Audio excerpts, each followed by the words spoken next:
توی قرن 18 اوضاع نروژ بسیار اسفناک بود. جابجایی توی نروژ تقریبا غیر ممکن بود به خاطر کوهستان‌های بسیاری که داشت و مردمش بسیار فقیر و تحصیل نکرده بودند. با جمعیت بسیار کمش که بیشتر کار مردمش کشاورزی و ماهیگیری بود و زمستان نصف سال رو فرا می‌گرفت. نروژ در اون زمان اصلاً ثروتمند نبود، در اصل خیلی هم فقیر بود. یک دهه بعدش اوضاع کشور بهتر نشد که هیچ، بدتر هم شد. درگیر جنگ و محاصره و تحریم‌ها و اقتصاد نروژ در ویرانی و قحطی بود. در حقیقت نروژ اونقدر هم کشور مهمی نبود، ولی امروز نروژ دومین کشور ثروتمند جهان، خوشحال‌ترین مردم جهان و هفتمین کشور از نظر سلامت و یک کشور کاملا دموکراتیک هستش. تقریبا از هر معیاری که در نظر بگیریم نروژ یک ملت کاملا پرفکته و همه شهرونداش تقریبا میلیونر هستن. خیلی از کشورها سعی کردن کاری رو انجام بدن که نروژ انجام داد، ولی همشون شکست خوردن. اتفاقای زیادی افتاده که نروژ و سیاستایی که داشته روی پیشرفتش تاثیر گذاشته و فقط شامل این کشور میشه. در واقع کشورهای زیادی هستن که بزرگترین منابع نفتی رو دارن، مثل عربستان، عراق و کویت، و از فقر و نابرابری شدید رنج میبرن. ونزوئلا که از نظر منابع نفتی رتبه 5م در جهان رو داره، ولی بازم جزو فقیرترین کشورها به حساب میاد. نفت داشتن یک کشور مثل بردن یک لاتاری میمونه. اون کشور یک شبه پولدار میشه و از اون پول برای توسعه کشورش ساخت آسمون خراشا و مراکز رفاهی استفاده میکنه و مالیات رو کاهش میده و کلا زندگی مردم از این رو به اون رو میشه و کم کم ثروت و صنعت نفت تبدیل به اصلی ترین و قدرتمندترین بخش اقتصاد اون کشور میشه و کم کم این صنعت کل اقتصاد رو در بر میگیره. هرچه نفت بیشتری صادر بشه، پول بیشتری وارد اون کشور میشه و به تبع قدرت خرید شهرونداش هم بیشتر میشه و سیاستمدارها از اون پول برای به قدرت رسیدن و بردن انتخابات استفاده میکنن و به جای پس‌انداز کردن درستش برای آینده تصمیم به خرج کردن این پول میکنن. با این قیمت بالای نفت منطقی به نظر میرسه که هر چقدر یک کشور منابع نفتی بیشتری داشته باشه برای اون کشور یه جور نعمته، ولی با این وجود کلی کشور با منابع نفتی زیاد و اقتصادهای ناجور هستن. این چیزی که بهش میگن اویل کرس یا همون نفرین نفتی. بیشتر وقتا حکومت‌ها فاسد میشن و ثروت به افراد خیلی کم منتقل میشه و اقتصاد فقط روی کاغذ غنی هستش، ولی هنوز عموم مردم در فقر به سر میبرن. ولی از بین همه این کشورها یک استثنا هست و اون کشور همون نروژه. ولی چرا نفت اقتصاد نروژ رو خراب نکرد؟ چه چیزی نروژ رو تبدیل به یک استثنا کرد، اونم بین این همه کشور؟ نروژ حدود 5.5 میلیون نفر جمعیت داره که در مقایسه با کشوری مثل سنگاپور با حدود 6 میلیون نفر جمعیت و هنگ کنگ با 7.5 میلیون نفر جمعیت به نسبت جمعیت کمتری داره.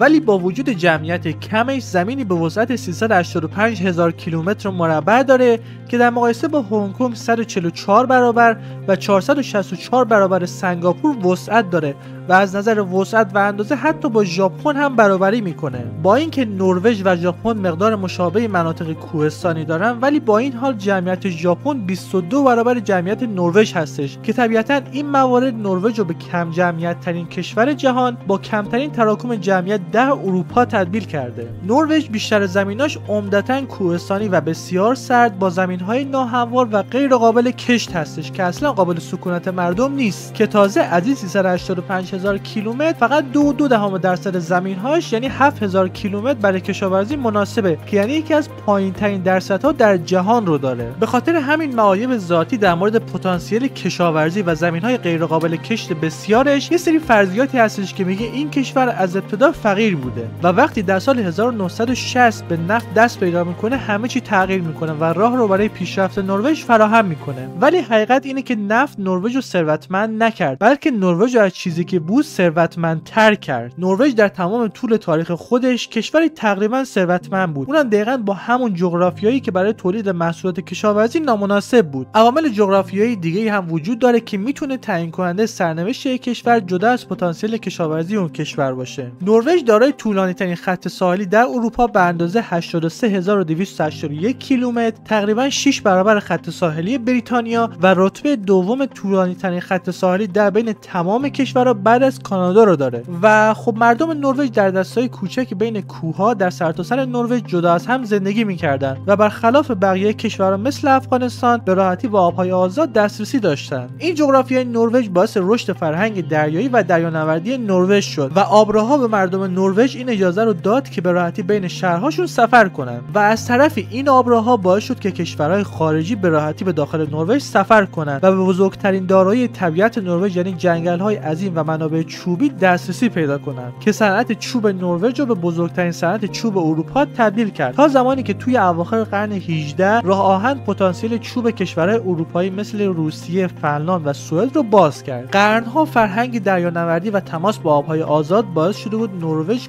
کلی تجربه به دست بیاره و یک ناوگان تجاری در کلاس جهانی بسازه، تا وقتی که در قرن 20 نروژ چهارمین ناوگان بزرگ تجاری در کل جهان رو داشت. جغرافیای نروژ باعث شده بود تا مردمش برای ساخت کشتی‌ها به هم اعتماد کنند و صنعت کشتیرانی تا حدود زیادی ساخته بشه. تمام شهرهای نروژ برای ساخت کشتی‌ها با هم همکاری کردند و به تبع هم سهام مالکیت کشتی بین تقریبا همه افراد شهر پخش شد، از چوببر گرفته تا کشتی ساز، و این اتفاق در طول زمان باعث توزیع غیر متمرکز ثروت و مالکیت در نروژ شد و اقتصاد کشور را برای قرن‌ها بعد تحت تاثیر قرار داد. در طول قرن 19 نروژ به عنوان یک منطقه نسبتاً فقیر شناخته می‌شد، ولی از نظر نسبی عملکرد بسیار خوبی داشت. تا سال 1850 تولید ناخالص داخلی سرانه نروژ از کل اروپای شرقی بیشتر بود، مثل بلغارستان، لهستان و مجارستان. حتی توی جنگ جهانی دوم، یک دهه قبل از کشف نفت در نروژ، تولید ناخالص نروژ از آلمان و فرانسه و بریتانیا هم بیشتر شده بود و میشه گفت یک کشور تقریبا ثروتمند در اروپا بود. دلیل اصلی این امر و رشد سریع اقتصادی نروژ از 1900 تا 1938 وجود توربین‌های آبی پیشرفته و سدهای برق‌آبی به دلیل وجود راه آب‌ها و رودهایی بود که کلی انرژی جنبشی رو فراهم می‌کردند و نروژ امروزه یکی از بالاترین پتانسیل‌های برق‌آبی در جهان رو داره. از سال 1904 نروژ شروع به اجازه دادن به کشورهای خارجی با تخصص بالا رو داد و شروع به ساختن سدهای مدرن آبی کرد و نیروگاه‌های برق‌آبی در سرتاسر نروژ ساخته شد، تا جایی که نروژ امروزه با استفاده از این نیروگاه‌ها حدود 95% از برق مورد نیاز خودش رو تامین می‌کنه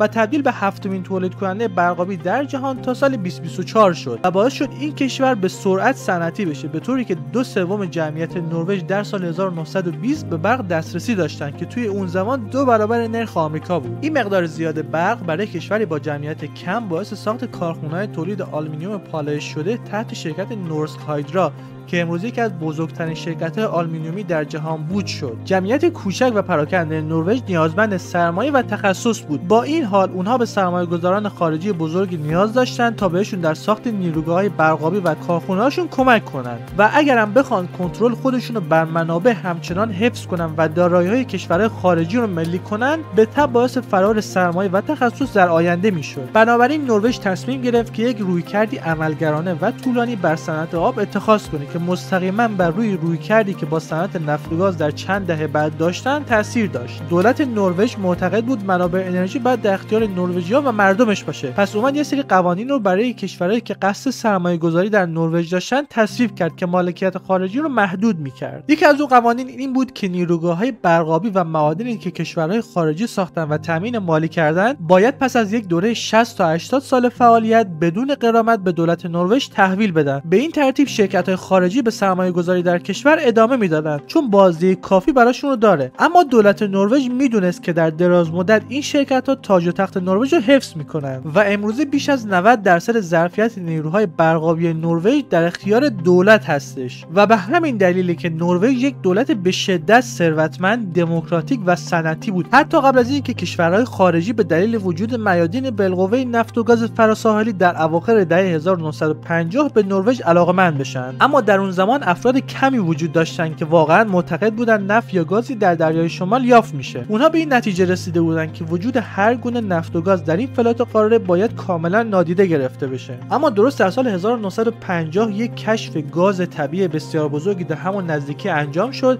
که توجه‌های زیادی رو به خودش جلب کرد. میدان گازی گرونینگن در شمال هلند تا به امروز 11مین میدان گازی منفرد کشف شده در جهان و بزرگترین میدان گازی اروپا در زمان کشفش که باعث شد هلند به یک کشور بزرگ تولید کننده گاز و مرکز اصلی گاز اروپا بشه. و طبیعتا این کشف باعث کنجکاوی و علاقه مجدد به این فرضیه شد که شاید گاز و حتی نفت فراتر از دریای شمال هنوز کشف نشده باشه. 3 سال بعد در سال 1962 شرکت آمریکایی فیلیپس اولین کسی بود که برای شروع اکتشاف منابع نفت و گاز در دریای شمال به دولت نروژ درخواست داد. ولی تنها مشکل این بود که هیچکس واقعا نمیدونست چه سهمی از آبهای دریای شمال متعلق به نروژه، چون که مرزهای دریایی در دریای شمال تا اون زمان به طور محکم و قانونی بین کشورهایی که اونو احاطه کرده بودن تعیین نشده بود و دولت نروژ نمیخواست ریسک کنه و بعد از کشف نفت در مورد مالکیتش با کشوری بحث کنه. در سال 1965 نروژ مشتاق اکتشاف و حفاری بود و دولت بریتانیا پس از جنگ اصلا حوصله مذاکره با کشوری رو نداشت و فقط میخواست حفاری در دریای شمال رو شروع کنه و با عجله موافقت کرد که فلات قاره زیر دریای شمال بر اساس اصل فاصله میان بین دو کشور تقسیم بشه. بعدها وقتی میدان استراتفورد در سال 1970 کشف شد، این محاسبات عجولانه و توافق سریع بریتانیا به ضررشون تموم شد، چون که این میدان دقیقاً روی خط میانه بریتانیا و نروژ قرار داشت و سهم بریتانیا از این میدان 15% بود و این به معنی واقعی کلمه میلیاردها دلار ضرر برای بریتانیا بود. بلافاصله پس از توافق با بریتانیا در مورد مشخص شدن خط میانه در سال 1965 دولت نروژ شروع به اعطای مجوز اکتشاف نفت به کشورهای بزرگتر و با تجربه تر کرد که شامل شرکت فیلیپس میشه. اولین چاه نفت تنها در چند سال بعد در میدانی به نام بولدر کشف شد، اما توی اون زمان تولید ازش مقرون به صرفه نبود. تا دهه 1990 یعنی 3 دهه بعد بولدر کار خودش رو شروع کرد. توی سال 1969 شرکت فیلیپس کار حفاری خودش رو با 32 چاه شروع کرد که همشون کم عمق بودن، اما هیچ کدوم از چاه‌ها به نفت نرسیدن و به نظر میرسید تمام شک‌ها از نبود نفت در این کشور داشت به حقیقت تبدیل میشد و از دولت خواست که بیخیال نفت بشه. ولی از اونجایی که این شرکت باید طبق قرارداد عمل میکرد و فیلیپس قراردادش رو کامل انجام نداده بود، آخرین شانسش رو امتحان کرد و چاه 33 به نفت رسید، میدان اکوفیسک که بعداً معلوم شد بزرگترین میدان نفتی هستش که تا الان کشف شده. تولید از اکوفیسک 2 سال بعد یعنی سال 1971 انجام شد و بعد از اون چند میدان نفت و گاز دیگه مثل استراتفورد، اوزبرگ، ترول و گلیفسک کشف شد و حالا تازه اول ماجرا بود. بوی پول تازه در هوا پای غول‌های آمریکایی مثل موبیل، ایزو و آماکو رو به ماجرا باز کرد. نروژ برای این شرکت‌های نفتی مثل یک منبع گنج بود و در همین زمان هم بود که نروژ تصمیم گرفت از اتفاقایی که برای صنعت آبی کشورش پیش اومده درس بگیره. نروژ بلافاصله بعد از شروع تولید نفت و گاز، درست مثل رویکرد عملگرانه و بلند مدتی که با صنعت آبی گرفت، تصمیم گرفت شرکت دولتی نفتی خودش یعنی استداول رو تأسیس کنه. در اوایل قرن 20 نروژیا قوانین رو تصویب کردند که شرکت‌های نفت و گاز خارجی باید ازش تبعیت می‌کردن تا بتونن در نروژ سرمایه‌گذاری کنن و دولت نروژ بر اونها کنترل داشته باشه. یکی از اون شرایط این بود که شرکت استداول باید صاحب بیش از 50% سهام و مالکیت تو هر مجوز تولیدی که دولت اعطا میکنه رو داشته باشه. این هم یک انگیزه میشد برای شرکت‌های بزرگتر و با تجربه‌تر نفت و گاز خارجی که بیان توی نروژ سرمایه‌گذاری کنن، هم یک تجربه عملی برای شرکت استداول میشد تا بتونه از شرکت‌های خارجی یاد بگیره و نیروی کار خودش رو تربیت کنه. تا سال 2018 که شرکت استداول نام خودش رو به اکونور تغییر داد. همچنین دولت نروژ نگران تسلط نفت و درآمدش بر روی اقتصاد کشورم بود، پس اومد یک محدودیتی رو برای استخراج نفت تعیین کرد که حدود 90 میلیون تن در سال بود. با آینده نگری نروژ در ساخت شرکت استداول و کمک به رشدش توسط متخصصان خارجی، امروزه اکونور دهمین شرکت بزرگ نفت و گاز در جهان با ارزش بازار فعلی 85 میلیون دلار رتبه بندی میشه. اکونور الان تقریبا بیش از 70% نفت و گاز نروژ رو تامین میکنه که 67% سهامش مال دولت نروژ و 33% باقی مونده در بورس‌های جهانی معامله میشه. نروژ دارای ذخایر بسیار زیادی از نفت و گاز هستش. با حدود 8 میلیارد بشکه نفت رتبه 20 از نظر ذخایر نفت در جهان و از نظر گاز طبیعی نروژ با حدود 1600 کیلومتر مربع در رتبه 21 جهانی قرار داره. به علت نزدیکی زیادی که نروژ به بازارهای اتحادیه اروپا داره، نروژ یک بازار کاملا صادراتی داره. با وجود تقریبا هیچ منبع نفت و گازی بجز میدان گرونینگن در هلند،